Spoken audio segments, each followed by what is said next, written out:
Assalamualaikum warahmatullahi wabarakatuh. Halo Sobat Setiap Fakta Kehidupan. Tidak lupa kami sampaikan salam sehat, salam sejahtera, semoga tercurah segala bentuk kebaikan dan juga kita semua dalam lindungannya. Seperti biasa, kita akan berbagi kisah dari yang unik, menarik, sampai bikin nangis. Mari kita simak kisahnya.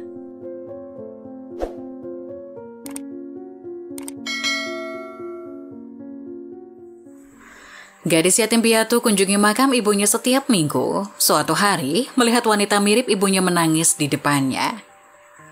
Seorang gadis kecil yang berduka mengunjungi makam ibunya setiap minggu dan memintanya untuk kembali. Suatu hari doanya terkabul dan dia bertemu dengan seorang wanita yang persis seperti ibunya di kuburan. April yang berusia 10 tahun patah hati, dia tahu ibunya berada jauh di langit bersama para malaikat dan bahagia di sana. Tapi yang mengganggu April adalah ibunya tidak akan pernah kembali untuknya. Apakah kamu tidak akan menemuiku, Bu? Tidak sekalipun. Kamu bilang kamu suka menyisir rambutku dan membuat gaun untukku. Apakah kamu tidak menyukaiku lagi? Hati April dipenuhi dengan pertanyaan dan kekhawatiran yang tak terhitung jumlahnya. Setiap minggu ketika dia mengunjungi makam ibunya Mawar, dia akan memintanya untuk kembali, hanya untuk memeluknya, dan dia berjanji bahwa dia tidak akan mengganggunya lagi. Adanya suatu hari ketika April mengunjungi makam ibunya, dia melihat seorang wanita secantik ibunya di kuburan. Gadis kecil itu mengira doanya terkabul. Bu, aku di sini. Dia menangis saat dia berlari ke wanita itu dan memeluknya. Wanita itu kaget. Kehilangan orang yang dicintai tidak pernah mudah, tapi terutama sulit bagi hati kecil itu. April tidak terkecuali.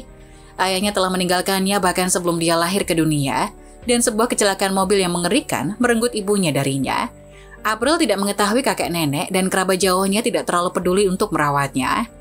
Pada akhirnya dia ditempatkan di panti asuhan.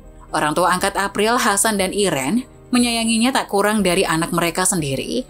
Bagi mereka dia adalah cahaya di dunia gelap mereka dari perawatan kesuburan yang gagal dan mimpi yang hancur.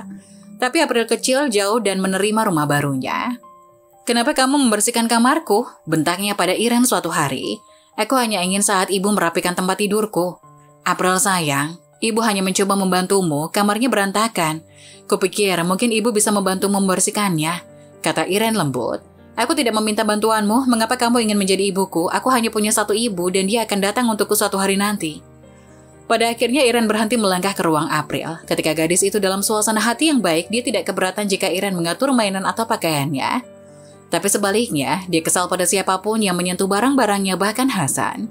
Hasan dan Iren tentu saja sangat terluka, tetapi mereka membiarkannya karena dia hanyalah gadis kecil yang kehilangan ibunya. Tapi mereka secara konsisten khawatir tentang bagaimana menjembatani kesenjangan antara mereka dan April. Untungnya, Iren punya ide segera setelah itu. Apakah kamu yakin itu akan berhasil? Hasan bertanya padanya. Tidak ada salahnya mencoba sayang. Mungkin dia akan menghangatkan kita setelah menyaksikan betapa kita menghargai perasaannya. Kita harus mencoba ini. Sarannya. Sejak minggu itu, mereka mulai membawa April ke makam Mawar ibu April. Luangkan waktu dengan ibumu sayang. Ayah dan aku akan berada di mobil, oke? Sangat mengejutkan mereka itu berhasil. Suatu hari ketika Hasan dan Iren membawa April untuk bertemu Mawar, dia berkata, "Terima kasih, kurasa aku bisa memanggilmu ibu baru dan ayah baru. Tapi aku tetap akan meminta ibuku kembali, kamu dan ayah baru adalah orang baik."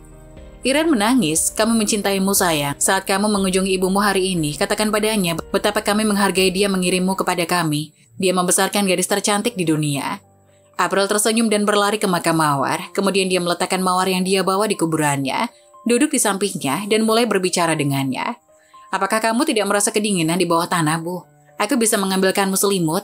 Aku akan meminta ibu baruku untuk mengambilkanmu. Tapi, Bu, matanya mulai berkaca-kaca. Apakah kamu tidak merindukanku? Apakah kamu tidak akan pernah kembali untukku? Ibu baruku ingin mengucapkan terima kasih. Bisakah kamu kembali agar dia berterima kasih? Setiap kali April mengunjungi kuburan, dia duduk di samping kuburan Mawar untuk waktu yang sangat lama, mencurahkan kekhawatiran hatinya. Tapi suatu hari ketika dia datang mengunjunginya dengan bunga mawar, dia melihat tempat itu sudah ditempati. Kebahagiaan April tidak mengenal batas saat dia melihat wanita itu berdiri di depan makam Mawar. Ibunya ada di sana, dia mengenakan gaun hitam, tapi mengapa dia menangis? April memutuskan untuk menghiburnya. "Bu, aku di sini, berhenti menangis." Dia berteriak dan berlari ke arahnya. Wanita itu tersadar ketika April memeluknya. "Tunggu, kamu memanggilku apa? Bu?" April mengangguk. "Aku sangat merindukanmu, Bu. Aku mencintaimu. Tolong jangan kembali. Tolong tetap di sini." "Apakah kamu April?" tanya wanita itu tiba-tiba. "Kamu anak Mawar?" April mengangguk, iya benar. Oh sayang, aku sangat senang melihatmu akhirnya. Terakhir kali aku melihatmu adalah saat kamu masih bayi. Sementara itu, Iren dan Hasan yang sedang duduk di mobil mereka menunggu April bertanya-tanya, mengapa dia begitu terlalu lama. Mereka memutuskan untuk memeriksanya, dan mereka terkejut melihat wanita itu memeluknya. Permisi, apa yang kamu lakukan dengan putri kami? Jauhi dia. Hasan memberitahunya dengan agak kaku. Kemudian wanita itu melihat ke arah mereka dan mereka terkejut. Dia tampak persis seperti Mawar. Siapa kamu? Kamu terlihat seperti ibu kandung April? Tanya Hasan. Sambil menyeka air matanya, wanita itu berkata, saya Bibi April Melati. Mawar adalah saudara kembar saya. Saya pindah dari rumah pada usia muda untuk membangun karir di luar negeri. Saya tidak berhubungan dengan April, jadi saya tidak tahu dia telah meninggal. Yang disebut keluarga saya tidak repot-repot memberitahu saya sampai saya datang ke sini. Saya sangat patah hati ketika mengetahui April berada di panti asuhan. Bagaimana mereka bisa melakukan itu? Bagaimana mereka bisa meninggalkan rumah mereka, darah dagingnya seperti itu? Tapi kami mencintai April, kami adalah orang tua angkatnya. Kami tidak punya anak, jadi kami membawa April masuk. Dia putri kami, kata Iren. Saya tahu, terima kasih untuk itu, jangan khawatir. Saya tidak akan memaksanya menjauh dari kalian, terserah April untuk memutuskan apa yang dia inginkan. Tambahnya sambil menatap wajah pucat Hasan dan Iren. Hati Hasan dan Iren tercekat mendengarnya. Mereka tahu April tidak akan memilih mereka daripada Melati, tidak pernah, tapi mereka salah.